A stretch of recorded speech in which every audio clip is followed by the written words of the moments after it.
You've been told to let go, to surrender, to trust the process, and every time you hear it, something inside you tightens. Because surrender sounds like giving up. It sounds like defeat, like lying down in the middle of the battlefield and hoping the universe doesn't crush you. But here's what they don't tell you about surrender. It isn't weakness. It's the most powerful thing you'll ever do. Because the moment you stop forcing, stop controlling, stop white-knuckling your way through life, that's when everything you've been chasing finally catches up to you. Think about the last time you tried to force something. A relationship that wasn't meant to stay, a job that drained you, but you convinced yourself you needed, a version of yourself you tried to squeeze into because you thought that's who you had to be. You pushed, you pulled, you manipulated every variable you could control, and still it slipped through your fingers like water, because that's what happens when you grip too tightly. You don't hold on, you crush what you're trying to keep, you don't create, you suffocate. We live in a world that worships control. Plan everything, optimize everything, leave nothing to chance. And when life doesn't unfold according to your timeline, according to your blueprint, you panic. You double down. You work harder, sleep less, think more, stress endlessly. Because stopping feels dangerous, letting go feels like falling. And no one ever taught you that sometimes falling is exactly what you need to do to finally fly. But here's the paradox that breaks most people. You cannot force alignment. You cannot control your way into flow. You cannot manipulate the universe into giving you what you want by sheer willpower alone. Because the universe doesn't respond to force. It responds to frequency, to resonance, to the signal you're sending out when you're not even aware you're sending it. And when you're gripping, controlling, forcing, you're sending a frequency of fear, of lack, of desperation. And the universe mirrors that back to you in 1,000 different ways. Surrender isn't about doing nothing. It's about doing everything you can and then releasing your stranglehold on the outcome. It's the difference between rowing a boat downstream and trying to drag it upstream with your bare hands. Both require effort, but one works with the current of life and the other exhausts you while going nowhere. Carl Jung once said that what you resist persists, and he was right. Not because the universe is punishing you, but because resistance is a form of attention, and whatever you give attention to expands. When you resist your current reality, you're feeding it. You're saying, "This is so powerful, I need to fight it." And in fighting it, you become bound to it. Surrender is the act of stopping the fight, not because you've lost, but because you've realized there was never a battle to begin with. The storm you've been wrestling with, it was never the enemy, it was the teacher. The delay you've been cursing, it was protection. The closed door you've been pounding on, it was redirection. But you can't see any of that when you're locked in combat with what is. You can't receive the lesson when you're too busy arguing with the curriculum. Imagine a river. It doesn't struggle to reach the ocean. It doesn't force its way through rock. It simply flows. And when it encounters an obstacle, it doesn't stop. It finds another way. It carves a new path. It goes around, goes under, goes through. But it never stops moving. That's the energy of surrender. It's not passive, it's adaptive, it's intelligent. It's powerful in a way that force can never be. Because force breaks. But flow transforms. You've felt it before, even if you didn't recognize it. Those moments when you stopped trying so hard and everything suddenly clicked into place. When you released someone and the right person appeared. When you quit the job that was killing you and a better opportunity opened up within weeks. When you stopped obsessing over the outcome and the outcome happened naturally. You've experienced the magic of surrender. You just didn't trust it enough to make it your default way of being. Because here's what happens when you finally surrender. First, you breathe, really breathe, for maybe the first time in months. Your shoulders drop, your jaw unclenches, the knot in your stomach begins to untangle. You didn't even realize how much tension you were carrying until you set it down. Surrender is the exhale you've been holding since you decided you had to have everything figured out, since you decided you had to be in control, since you decided that rest was weakness and uncertainty was failure. When you surrender, you stop living in the future. You stop projecting yourself into 1,000 imagined outcomes, most of them catastrophic. You stop rehearsing conversations that haven't happened. You stop solving problems that don't exist yet. You come back to now, and in now, most of the time, you're okay. You're breathing, you're alive, you're here. The disaster you've been bracing for hasn't happened, and even if it does, you'll handle it when it arrives, not before. Not in the anxious echo chamber of your mind at 3 in the morning. Surrender brings you into the present, and the present is where all your power actually lives. Not in the past you can't change, not in the future you can't predict. Here, now, in this breath, in this choice, in this moment. This is where you create. This is where you decide. This is where life actually happens. Everything else is just noise. When you surrender, you also stop being the director, the producer, and the entire cast of your life's movie.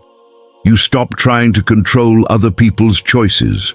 You stop taking responsibility for outcomes that were never yours to control. You stop carrying the weight of everyone else's journey on your back. And in that release, you discover something radical. You're not actually responsible for making everything work out.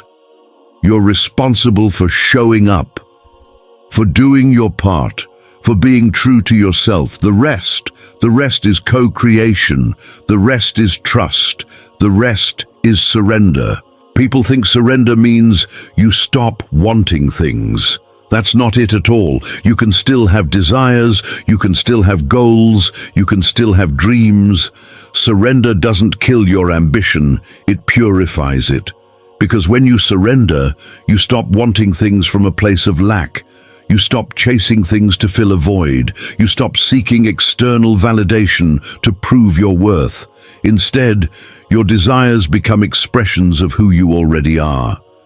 They become natural extensions of your authentic self, not desperate attempts to become someone you're not. And here's where it gets mystical.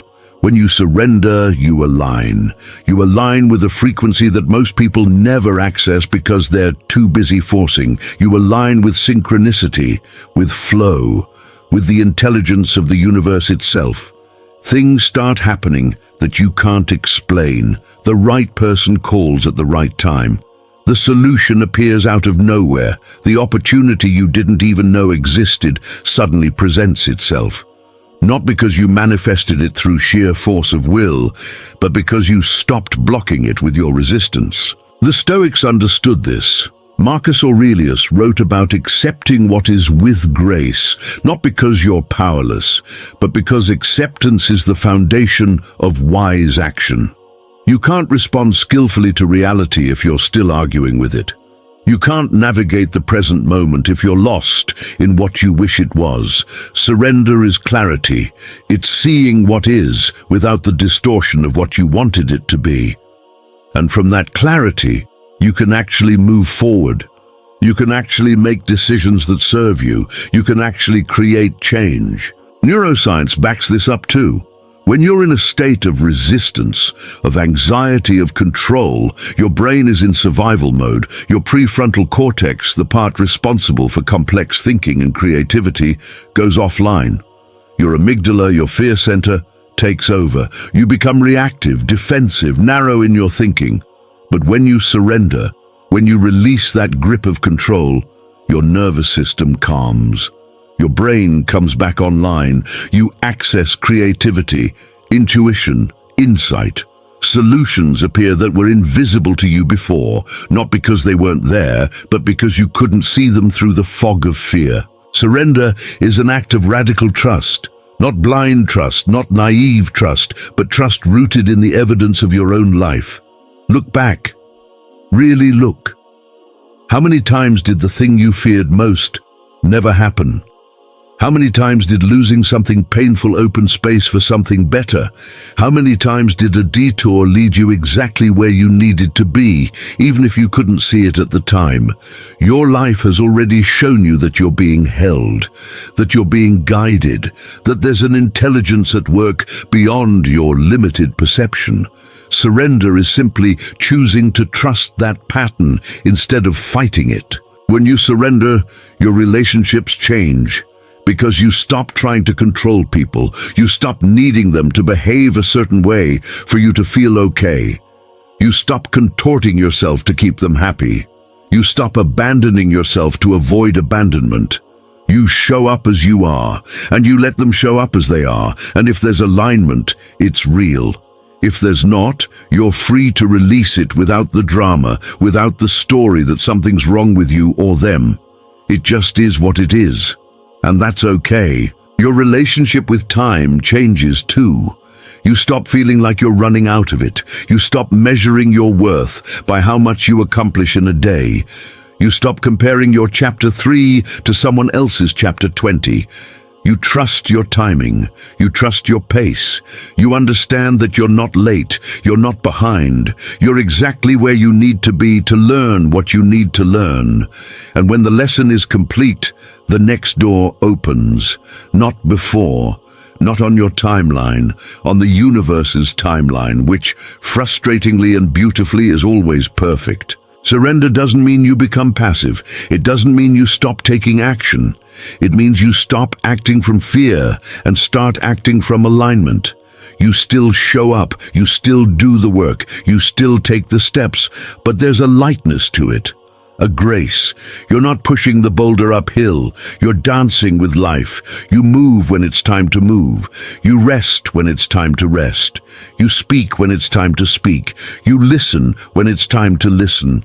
And you trust that the rhythm you're following is wiser than any plan you could have created. Here's what most people don't understand about control. It's an illusion.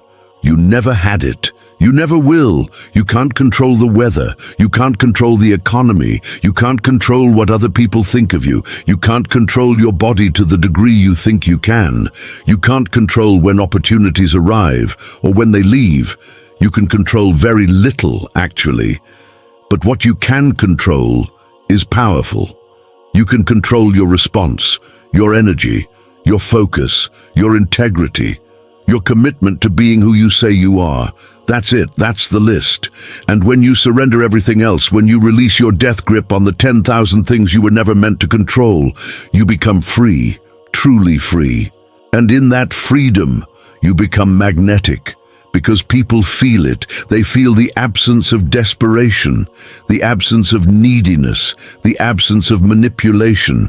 They feel your groundedness, your peace, your trust. And it's disarming. It's rare.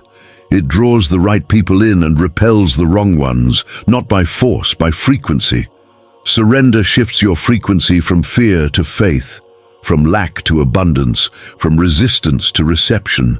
And everything in your external world rearranges itself to match that internal shift. This is the transformation arc of surrender. At first, it feels like loss, like you're giving something up, like you're admitting defeat. Your ego fights it. Your mind creates narratives about why you need to stay in control. But if you push through that initial discomfort, something miraculous happens. You realize you didn't lose anything. You gained everything. You gained peace. You gained clarity. You gained access to a deeper intelligence. You gained the ability to move through life with grace instead of grinding your way through it. You start noticing signs, synchronicities, patterns, messages that seem almost too perfect to be coincidence. A song lyric that answers the question you were just thinking. A conversation that provides exactly the insight you needed. A random encounter that shifts your entire trajectory. You're not imagining it. These things are real. They were always there. But you couldn't see them when you were locked in the tunnel vision of control. Surrender widens your aperture. It opens your eyes to the conversation life has been trying to have with you all along. And here's the deepest truth about surrender. It's not a one-time event. It's a practice, a daily choice, a moment-by-moment decision to release what you cannot hold. Some days you'll surrender easily. Some days you'll grip again. You'll forget. You'll fall back into old patterns. And that's okay. That's human. Surrender isn't about perfection, it's about return. Every time you notice you're gripping, you have a choice.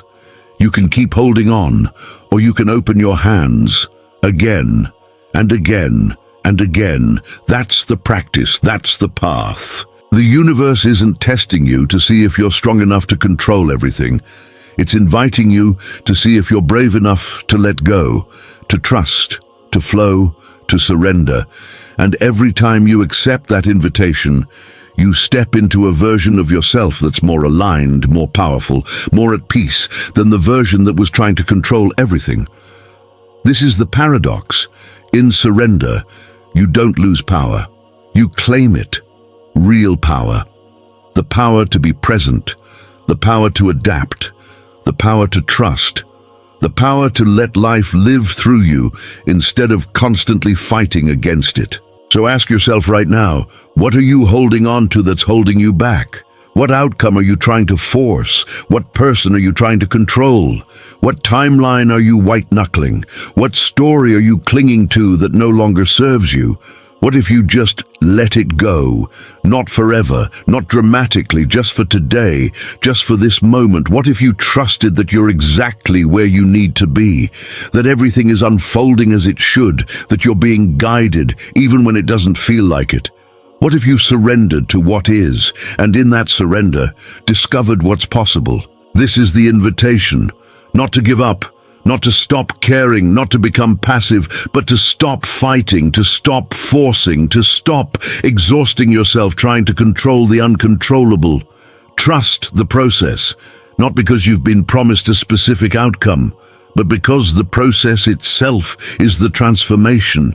Every moment of uncertainty is teaching you faith. Every moment of waiting is teaching you patience. Every moment of loss is teaching you to find yourself instead of looking for yourself in external things. The process is the point. The journey is the destination. And surrender is how you finally arrive. If this landed with you, if something in you recognized this truth, even if your mind is still arguing with it, then you're ready. You're ready to release the grip. You're ready to trust. You're ready to flow. And if you want more reminders like this, more truth that cuts through the noise and brings you back to what's real, subscribe. Not because I need you to, but because you deserve regular reminders that you're not alone in this, that others are walking this path too, that surrender isn't weakness, it's wisdom. And together, we're learning to trust the process, even when we can't see where it's leading. Especially when we can't see where it's leading, because that's when trust means the most. To celebrate your arrival, we've prepared a gift, a guide to help you navigate your inner transitions with clarity and elegance. Alignment, 7 Phases of Consciousness Awakening. Download your copy from the link in the description.